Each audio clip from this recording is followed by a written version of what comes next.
Hello and welcome to Initial Solution. In this tutorial, I will show you how to use the define tool in Google Docs. So let's get started the video.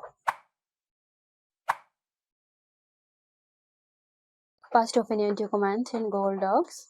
Now find the word you want to define. Select the word by double-clicking on it.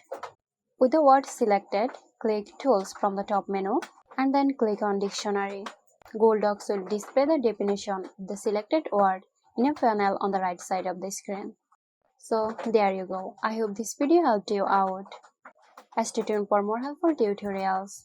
Here at Initial Solution.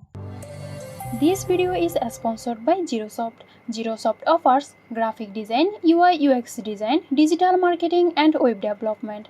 Elevate your brand with Zerosoft today. For more details, check the description box.